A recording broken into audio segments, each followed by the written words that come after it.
Hey, Bob Coppage, Crotch Shield Geek, CoMITs for MSPs. Here's the recording of the video we recently made on Don't Let the Client Drive, meaning that you need to have your own definition of CoMITs that's ready in place when a potential client comes to you with a CoMITs requirement, because otherwise you're not going to have consistency throughout your offering. Now, the actual event went about an hour. I'm only including the presentation part. We then broke off for some individual conversations with the attendees about their particular situations. Didn't feel comfortable in sharing that. If you'd like to actually participate in those in the future, this happens every month. Just go to CoMITs number 4, MSPs.com, click on calendar, and you'll see what events are coming up and when. And if you want the invites, just click on the free stuff and sign up for that, and you'll get invites to each of these monthly events. Enjoy. Okay. So welcome to the webinar. We're Bob Coppage, CEO Simplex IT, CoMITs for MSPs, Crotch Shield Geek, all that good fun stuff. And this topic is going to be one that I've been hinting on and talking about at a number of presentations, but haven't spent a lot of time on it. And that's talking about CoMITs offerings as far as how MSPs need to define them, and really need to do that sooner rather than later. So let's just dive right into it. This has all of your stuff as far as contacting, looking into CoMITs, co-managed IT services. The Facebook group, I think we just hit 900 members yesterday. Actually, I think we're almost at 920 now, so it is a big topic. And the three things that I do point out whenever I'm talking to MSP groups is I do believe that there are opportunities out there right now for MSPs, and these are the three. One is absolutely organizations, especially if you gave bids or proposals to organizations but lost out solely because of price. I do think that a lot of those very, very price cost cutting, whatever you want to call them, I want to call them bottom feeders, but that's not necessarily appropriate. But cheap MSPs are in trouble. Those are the guys who I think it would be easy to talk to the clients that you lost to them and essentially say, is there an opportunity to discuss this again? The second is, and this is a little odd in a CoMITs conversation, is if you would have asked me in January, I would have said that pretty much all organizations that were going to completely outsource their IT had done so. But I do think, to be blunt, that the whole pandemic and the work change, the new normal, whatever you want to call it, I think that is causing some organizations to rethink that. So I do think there's an opportunity for pure MSP where there's a current internal IT. And then, almost paradoxically, we come to the organizations whose internal IT needs a partner, even more so. And reason being is because in a lot of cases, I think the requirements or the need of the complexity of the internal IT's needs have increased significantly, and they're not necessarily in the best position to deal with it. So I think those are the three opportunities right now that are out there for MSPs, just for my 2 cents. Then we talk about what is CoMITs and purposes of this discussion, because we're seeing a lot of vendors talking about it, a lot of MSP vendors talking about it, but we're actually seeing very few actual definitions of what it means. So to me, it starts with co-managed IT services as a relationship between an MSP providing services to a client while working with the internal IT folks. And the specific is really up to you and that client. And again, you're seeing vendors all over the place talking about co-managed IT. There actually are starting to be a couple that are getting specific about it, which is really cool. But by and large, they talk about it as if it's this thing that you could do. So, and I've been talking about CoMITs for a little over 2 years now. And when I first started talking about it, when I would ask MSPs, about a third of the MSPs would say, yeah, we have some agreement with a company that has internal IT. Towards the end of 2019, early 2020, when I would ask that question, it was much closer to 2/3. So it's not uncommon to find people who have some kind of CoMITs agreement going on, but then I would say, do you have a standardized definition of the CoMITs offering? And almost always the answer is no. There are some exceptions to that, but those are usually organizations who really almost focus on CoMITs and are larger organizations. So it's definitely an interesting situation that we've run into. Now, here's one of the things that really gets at the heart of this conversation here today is how do we maintain profitability? And everybody loves to talk about the E-Myth Revisited book, and this really gets to the heart of it. We do this we maintain profitability by offering a great value to the client, but doing so while really reducing the costs. So do more with less. And if we can't do that, then our profit margins go down, or the price we have to offer, if not demand, goes up, which is never a good thing without that value being added to it as well.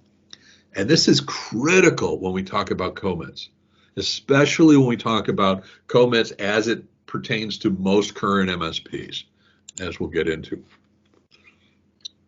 A majority of the MSPs that I've spoken to, who basically say, yeah, we have a CoMITs client, or it wasn't because they went out and got them. It wasn't because they went out and sold that solution or marketed that solution. It's because someone came to them with a need.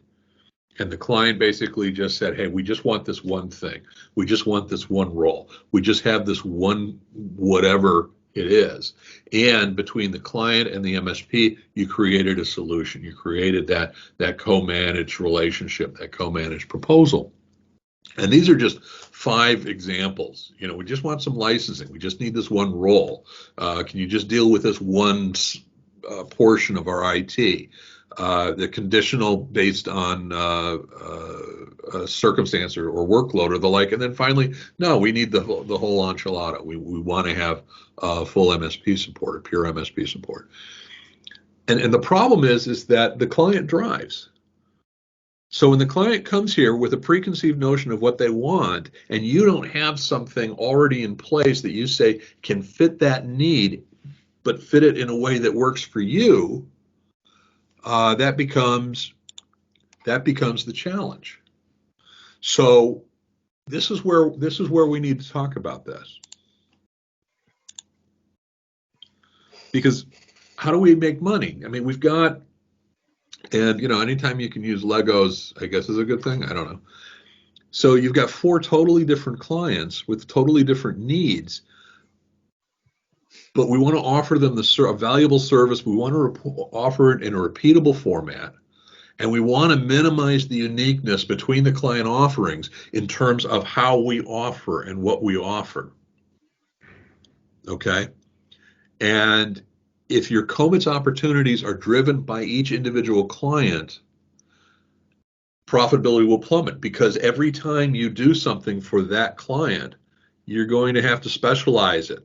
You're going to have to, oh, these are the guys who just want it this way or just want these things. Or are we supposed to do that for them, yes or no? So the systems that we're trying to build aren't helping us engage in doing these things in a repeatable format. And then how the heck do we go to market with that?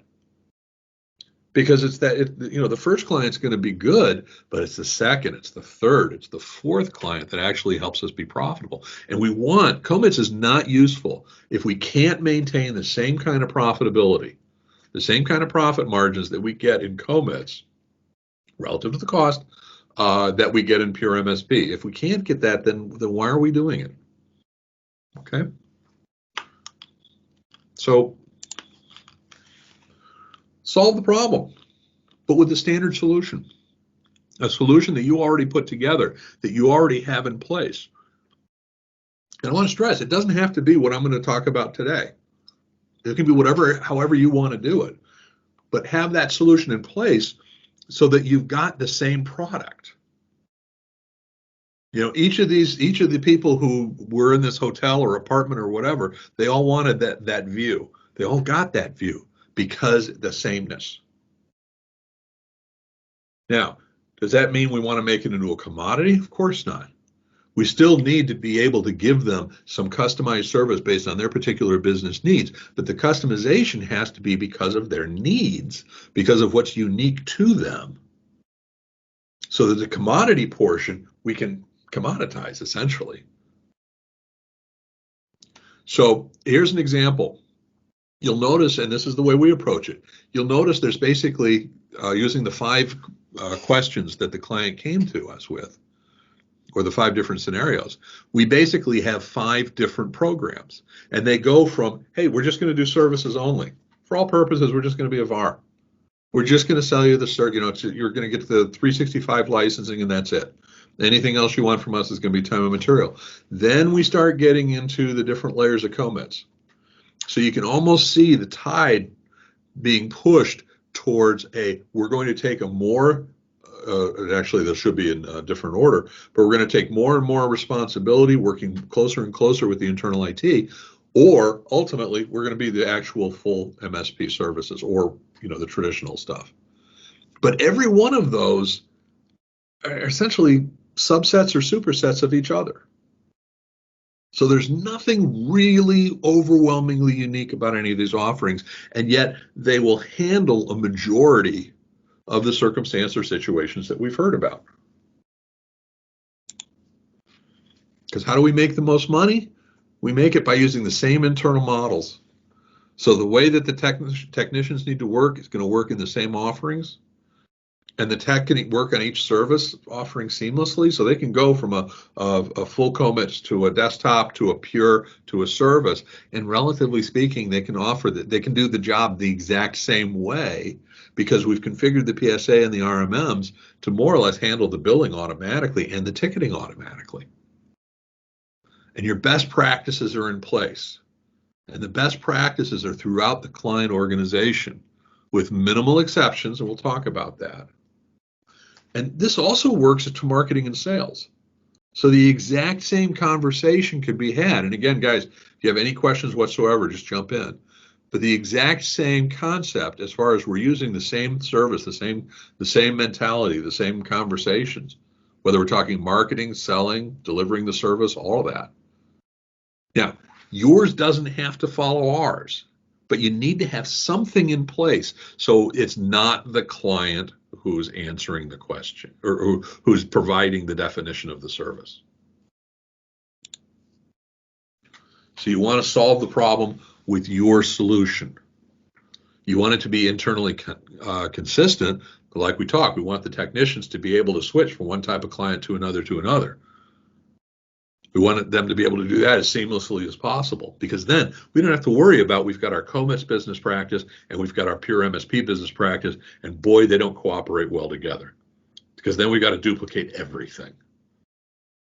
And we don't want to do that, because that duplication of everything is inefficient, ineffective, and it cuts down the profitability. So you want to include the stuff that maintains the integrity of your business process. So you want what makes you guys your best practice, your best process. You want to include that. And if it's consistent, you can market it, because then you can define it, you can talk about it, and it solves those problems that was in that list of problems. Now, what do we have to watch out for? Is your organization healthy enough? And what I mean by that is, keep in mind that in the CoMITs world that we do, is our clients pretty much see the stuff that we're doing. They're able to use the definitions, the best practices, the documentation, all of that kind of fun stuff, which means that it's got to be at least reasonably in good shape. Now, when you have stuff that is not 100%, and your client bases are all non-IT, they may not notice, they may not see, they may not care. But when it's internal IT people who are seeing it, you got to be in a little better shape. So you need to be able to do this. You need to be able to, when you say you've got level 3 technicians, they've got to be level 3 technicians.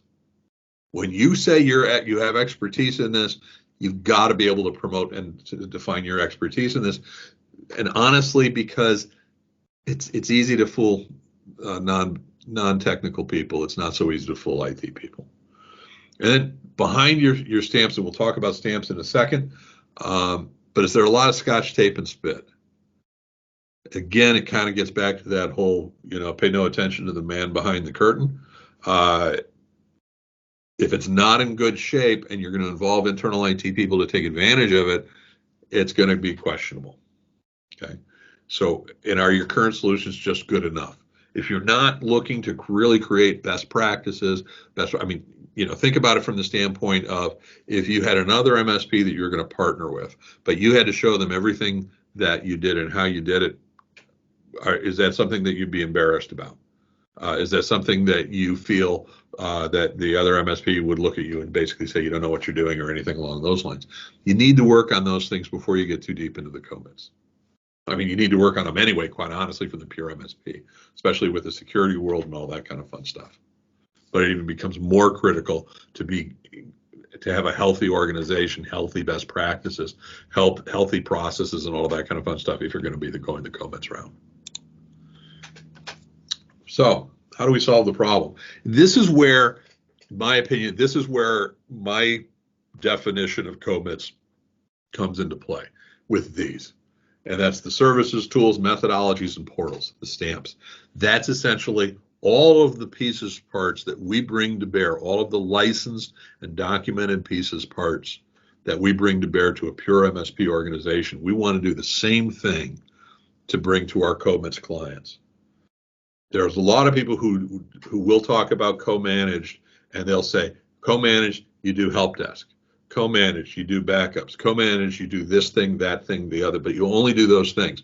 To me, that is a form of co-managed IT services, but it falls under what I call the silo approach. And the silo approach is essentially when you have this narrow vision, or excuse me, not narrow vision, you have this narrow subset of their IT services, and that's the only thing that you're responsible for. And that's great, and you can definitely do that, and that may be your vision of co-managed and all that kind of fun stuff. But it's a commodity, or it's very close to being a commodity, and there's really no incentive for the internal IT people to keep using you if everything you do is just in that one area. So the next time somebody comes up and offers the same service but for 10% less, why not? Because they don't know specifically what else it is you're offering, unless you're waving out a flag and doing a ton of reports and all that kind of fun stuff. So our approach is a little bit different. We actually make the stamps available to the internal IT people so that they can do their jobs using our stamps. Because once they've done that, it's going to be much more difficult for them to break away from it and to go back to a relationship with somebody else or to develop it all internally, because they're committed to working with us. So let's take a look for a second over the traditional internal IT staffing. And I want to stress here, this is kind of new from what I'm promoting or what I'm talking about, and it's not 100% there yet. But in a traditional internal IT department, you basically got your level 1, level 2, level 3, and IT management. Now, depending upon the size of the organization, this can flatten. You could have it where they have no level 3, or they have no level 1, or they don't have a CIO, or they could have one person who kind of does all of these roles. But you can break these down. The other thing is that when we talk about level 3, level 2, level 1, there's a certain implication that level 1 people don't do a lot of server work, and level 3 don't do a lot of help desk work. And you can kind of go back and forth on this, because this also needs to be split out as far as some of the specializations, such as network administrator, security, backups, firewalls, switches, infrastructure, all of that kind of fun silliness, which I'm working on, not quite there yet. But this is more or less the traditional internal IT staffing. And our view is, let's apply the stamps across the board. So let's bring all of the tools, all of the things that we use for a pure MSP, and apply them to everybody inside of the internal IT department. So in other words, they will all be using our ticketing, our remote support, our documentation tool, our endpoint, our backups, our firewalls, all of that, just like, for all purposes, exactly like you would bring to bear for a pure MSP offering, except they're the ones who are going to be using it. That's the difference. So that's our version, our vision of CoMITs as it stands for us. It's a little tougher to make the close because we're asking for more commitment from them. But in some cases, they didn't have half of this stuff. They never had documentation set up to the level we do. They never had a good remote connection. They don't have an inventory. They don't have all of these things. We're bringing to them and we're making them immediately accessible. So with a lot of CoMITs, this is stuff, it's welcome because they've never had this stuff before. So let's take a different view of this. Let's actually break down the types of technology, which now we're talking about the skill sets that may or may not be available. And we've broken it down into 4 common areas: infrastructure, servers, endpoints or mobile, basically the end user devices, and then help desk. So we're essentially saying that these are a good breakdown of what needs to be managed and maintained. Now, a lot of stuff is not included. We are not talking about security here. We're not talking about backups. We're not talking about, although actually I would say infrastructure is where backups go, yada, yada, yada. But what we then say is our first offering is full CoMITs. And full CoMITs is where the internal IT people are fully responsible for using the stamps to do the job. So they're responsible for infrastructure, for servers, for endpoints and mobile, for help desk. But we're providing all these tools so that they can do their job more effectively and more efficiently using our best practices, which gets back to that whole point. We want to make sure our best practices are in pretty good shape. And our documentation and our training is in pretty good shape as well. But then we can break it down, can't we? So the next offering is what we call desktop CoMITs. And when I say desktop, we talk about it from the perspective of the internal IT people. So in this particular case, we're saying that they're responsible for the endpoints and the help desk, whereas we will take responsibility for the infrastructure and the servers. So in other words, alerts or work or proactive, reactive, any of that stuff on infrastructure and servers, firewalls, switches, wireless access points, all of that, we handle that as if we were the full MSP. Whereas the endpoints, the mobile, the help desk, all that, their internal IT people handle those issues as if they're responsible for it, because they are, but they use our tools, our stamps, in order to do that, which means that we need to route the tickets so that they get to our service desks for these things and their service desks on the PSA for these items. Okay. And the next one, which I forgot to change this, is actually what we call server CoMITs. And that's where the internal IT people are responsible for the infrastructure and the servers. We're responsible for the endpoints, mobile, and help desk. It's the exact same situation, it's just reversed. And you'll notice between all 3 of these, the only thing that's different is who does the work. Here, they do the work. So they're responsible for actually proactive or reactive. Here, they do the work for the endpoints, mobile, and help desk. We do the work for infrastructure and servers. And here's the reverse. We do the work for the endpoints and mobile, and they do and help desk, and they do the work for infrastructure and servers. So when we take a look at what our costs are, when we do cost estimating for pricing, we can remove, in this case, our technicians' cost entirely. We'll get to the exception to that in a minute.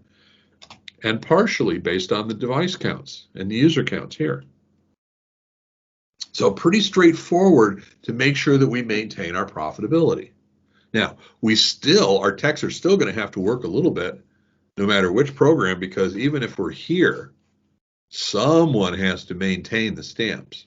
Someone has to make sure they're still configured properly, they're being updated, we're monitoring the fact that they're working properly, all that. So we still add in some of our technicians' cost for this type of situation.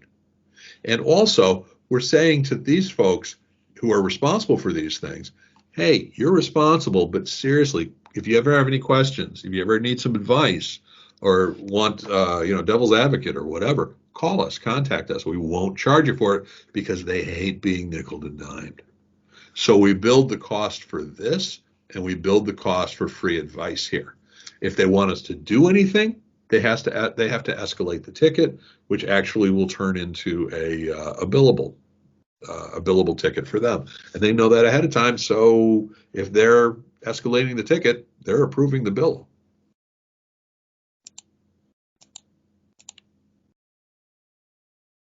So how do we screw this up? Well, there's a couple ways. One is to only provide portions of your stamps. And what do I mean by that? When you talk to a potential client, and this is where bigger doesn't necessarily mean better. If you're talking to a potential CoMITs client and they basically turn around and they say something along the lines of, hey, we already have this licensing, we already have these tools or whatever, then you're going to go with a portion of it. That gets difficult because then your technicians are potentially going to have to know some of the stamps that you're not used to and going to be called upon to give advice or whatever. That's challenging. That's one of those things that you want to be a little bit careful about, which is also true when you do for a pure MSP. If you go to a pure MSP and you're a Sophos shop, so you do Sophos firewalls, and it turns out they just bought a Sonic Wall firewall for 3 years 2 months earlier, and that's the only thing standing in your way, and you've got people who know Sonic Walls. You may either bite the bullet and say, yeah, okay, we'll support your Sonic Wall, or you may eat some of the cost or all of the cost, whatever. It's the same thing here.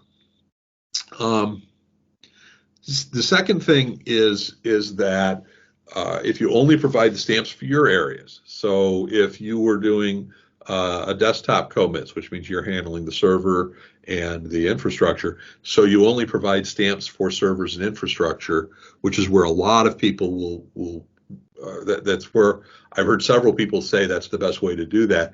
In some ways, it's easier to get in there and it's easier to manage it that way. The problem is that then you're not creating a good integration. You're not creating a good reason why this client would actually want to stay with you. You're pretty much siloing it. And the more you silo it, the easier it is in terms of everybody not getting in each other's way, but also the easier it is for you to be replaced.